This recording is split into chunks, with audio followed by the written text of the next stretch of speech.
Hey, what's up, y'all? So, bonus video for today. Hopefully, I keep this on a roll. But I just finished watching another movie, library movie.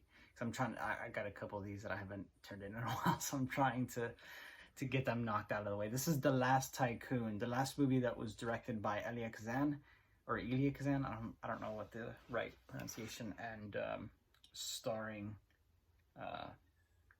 the great what's his name, Robert De Niro. How do you forget that?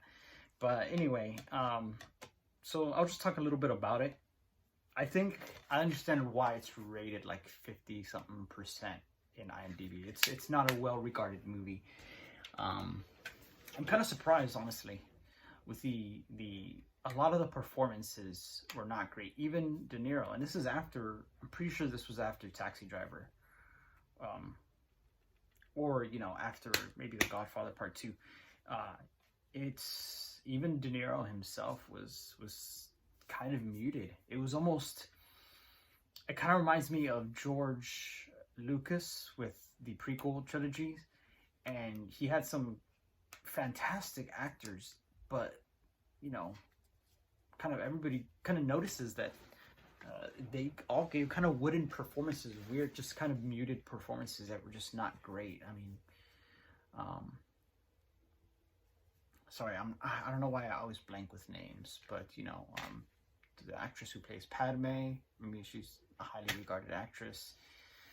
Same thing with Ewan McGregor. Yeah, and from what I've read and seen a little bit, even what's the guy who plays Anakin, Christensen, Sladen, no, whatever his name is. I mean, he's not as bad as how we all thought he was, because we saw him first from the prequel trilogy, and so it kind of feels that way. I mean, Elliot directed On the Waterfront, and it has one of the greatest performances of all time with Marlon Brando. So it's so weird how so many actors in this movie that are good actors gave kind of stilted wooden performances. With Jack Nicholson, was not that great in here. Same thing with Robert De Niro. Robert Mitchum, I haven't seen enough about him to know, I mean, like, how he really is. From what I've seen, snippets of shots and scenes, he's great. But in this movie, he was okay. He was, not as bad as Jack or Robert, but still, a lot of the performances, and given Elia's stature, even with the controversy surrounding him, even his stature as a director, from what I've read and understand, he was known as a kind of a good actor director. He was good with actors. So it's so weird. Given that his last, maybe it was due to age or possibly by design, especially because the novel that this was based off of, F. Scott Fitzgerald's The Last Tycoon, was not finished, and so the movie was actually made to kind of mirror that, with an open-ended ending. It definitely did feel like it was polished, cobbled together, is how the movie felt like. It was cobbled together, scenes that were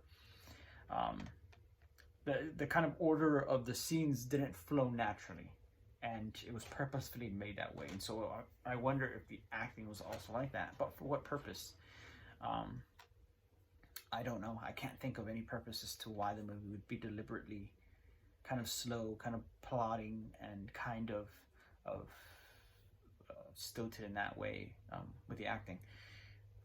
That being said, I wouldn't recommend this for anybody to rush out and watch it, The Last Tycoon.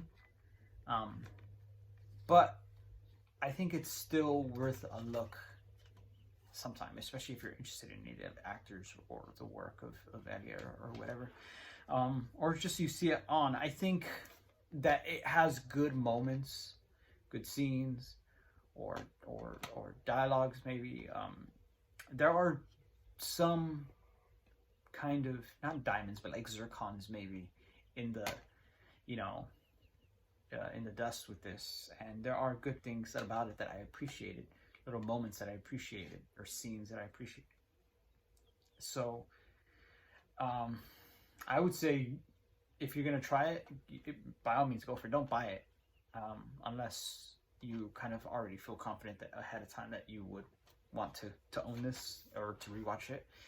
I would say just find a way to rent it, honestly, and watch it. Give it a, pay attention to it for a certain amount of time, and if it's not pulling you in, do what I did. Just be on your phone or just chill. You don't have to pay attention to it 100%, but I did find myself still sometimes looking up at my phone, from my phone, and kind of being glued for a little bit, and then going back. And so I don't regret watching this. It has some lines and some moments that I liked about it, that I appreciated, and that and who knows, maybe I'll take with me. But for the most part, not the greatest. Don't rush out to check it out by any means, unless you want to be an Elia Kazan completist or something like that.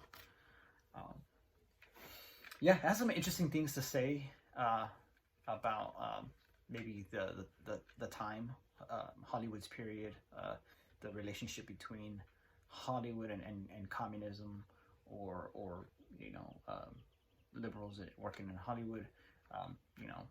Kind of portrays the writers of the screenwriters of Hollywood kind of before they unionized, and the struggles with getting unionized, and the pushback that they got from